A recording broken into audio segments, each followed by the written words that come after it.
Olá, seja bem-vindo ao Salto para o Futuro. No programa de hoje vamos discutir a formação contínua como um dos elementos organizadores do projeto político-pedagógico da escola. Convidamos para o debate o professor da Faculdade de Educação da Universidade de São Paulo, José Serque Fusari. O professor do Centro Universitário Salesiano e supervisor de ensino da Secretaria de Estado de Educação de São Paulo, Alexandre de Paula Franco. E a professora do Instituto de Aplicação da Universidade do Estado do Rio de Janeiro, Nalu Rosa. Participe você também do Salto para o Futuro. Mande já a sua mensagem. Você pode participar do Salto ao vivo pelo telefone 0800 21 6689. Via internet, salto@tvebrasil.com.br ou ainda pelo fax. Disque o código da operadora, o DDD 21 e o número 2232-3271. Nosso fax e e-mail estão 24 horas à sua disposição. Você também pode entrar em contato conosco pela caixa postal 50050 CEP 20062-970. Envie suas perguntas, relate suas experiências, participe. Bom, primeiro eu quero agradecer a presença de vocês no programa de hoje. Começar pelo professor Fusari. Professor, o senhor teve a sua tese de doutorado, a sua principal linha de pesquisa, a formação contínua de professores. A partir do que o senhor pesquisou, do que o senhor estudou, qual é a relação entre essa formação contínua dos professores e o projeto político-pedagógico da escola? Olha, nós estamos muito habituados a perceber, há uma tendência de perceber a formação contínua feita fora da escola. É o mais usual, é o mais comum, é a que está mais sendo divulgada.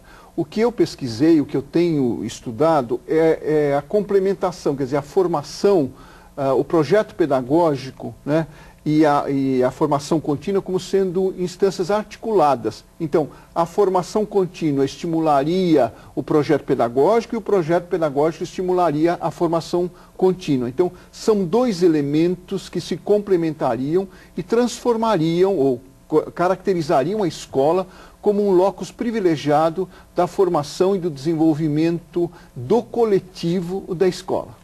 Agora, de qualquer forma, mesmo a escola sendo esse locus privilegiado, isso não elimina outras formas de formação que o professor possa buscar, independente da escola, não, fora da escola. As propostas são complementares, né? O que nós estamos assistindo hoje no Brasil é o excesso da formação fora. Então, cursos, seminários, encontros, reuniões e, de certa forma, um pouco privilegiamento, um abandono da escola como um local privilegiado, quer dizer, a dinâmica, o cotidiano na escola, com os pares, né, a discussão do conteúdo, a discussão das questões metodológicas, da interação professor-aluno, são fundamentais para a construção desse coletivo da escola, de criar uma cultura na escola de formação. O senhor fala no seu texto de várias terminologias ao longo da educação, né? Educação permanente, educação em serviço, e há pouco tempo a gente falava aqui em formação continuada, agora já falamos em formação contínua. O que isso representa e o que de mudança tem de fato nessas terminologias todas? Há uma evolução? A gente pode entender como uma evolução? Olha, de certa forma sim, né? Mas se confundem, porque as terminologias, a palavra é datada historicamente, não é? Então, os conceitos, eles representam um momento, uma conjuntura, né, de um determinado aspecto da educação. Então, por exemplo, treinamento, reciclagem, capacitação, estiveram muito em voga, estão muito associados ainda a um problema, a um momento da ditadura militar, do tecnicismo na educação, né? E eu acho que na medida em que a gente faz a revisão, uma análise crítica desse momento, a gente evolui numa perspectiva conceitual, não é uma mudança de terminologia, é uma mudança de concepção de educação, da relação escola-sociedade e da formação do professor nessa conjuntura toda. Então a formação contínua hoje, ela tem sido usada porque dá a ideia de um contínuo como movimento permanente, e continuado seria, a gente escuta muito isso no passado. Tá certo. Quero passar um pouquinho para o professor Alexandre. O professor tem a sua tese de dissertação de mestrado, a profissionalização do supervisor de ensino na rede estadual de São Paulo. Como é que você vê o papel, então, desse supervisor na condução das atividades de formação contínua? Eu creio que o papel do gestor na escola, ele acaba sendo fortalecido à medida que nós enxergamos o projeto pedagógico como a grande carta de intenções, a grande carta de princípios, o contrato pedagógico que existe entre a escola e a comunidade, os profissionais, não é? As outras instâncias que podem estar contribuindo aí para o processo de formação dos professores, e por conta disso, essa formação em serviço que vai contar com a contribuição seja do coordenador pedagógico, do supervisor pedagógico, do diretor da escola, dos professores, de outros especialistas, ela vai contribuir para que exista um conjunto de ações voltadas à formação do professor, mas que, sobretudo, haja uma progressividade na compreensão que o professor faz do seu trabalho, das suas práticas, dos seus saberes acumulados aí no exercício da docência e nas suas próprias investigações teóricas, né? E ele passa a enxergar aí a possibilidade de desenvolvimento profissional centrada na escola, enquanto instituição de trabalho, não é? Que lidar com diferenças, com contradições, não é? Que tem recursos próprios, condições específicas, não é? E que tem diferentes princípios de acordo com a sua realidade, com as suas comunidades e também com os grupos que atuam em cada uma das localidades que nós trabalhamos aí. Você é supervisor de ensino de uma rede, como é que você vivencia esse processo? Que dificuldades você enfrenta e como você consegue superá-las? Como é que é o dia a dia de um supervisor e que trabalho pode ser desenvolvido ou é desenvolvido com as escolas?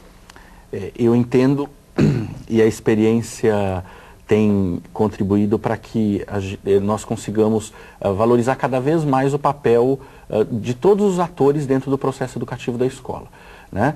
Seja o professor, seja o supervisor, o coordenador, enfim, esses diferentes profissionais que devem estar atuando no sentido de identificar quais são as fragilidades do projeto educativo da escola. Como que nós podemos lançar mão das políticas públicas, das iniciativas dos órgãos centrais, dos programas, dos projetos, das secretarias de educação, projetos esses que têm contribuições muito significativas para a escola, mas que precisam ser vistos também dentro de cada um dos contextos, né? Em que medida as unidades já têm discutido as temáticas que são apresentadas, e eu entendo que os supervisores de ensino, os supervisores pedagógicos, os demais gestores, aí, os coordenadores, são profissionais que realizam um trânsito dentro dos espaços formativos, a escola, a academia, não é? Os outros centros de formação, e podem estar trazendo para a escola esses outros olhares que vêm a contribuir para a formação coletiva da equipe, não é? Que não pode perder isso de vista, essa necessidade de formação coletiva, porque a escola ela é instituição, a natureza do ensino público é garantir essa democratização coletiva. Tá certo. Nalu, você é professora do Instituto de Aplicação da UERJ, aqui no Rio de Janeiro, e também integra uma equipe de uma ONG, né, que é o Centro de Atividades Comunitárias de São João de Meriti. Agora, de que maneira você acredita que as histórias de vida dos professores se cruzam com as histórias profissionais? E como é que isso interfere, como é que isso influencia nessa formação inicial e principalmente continuada dos professores?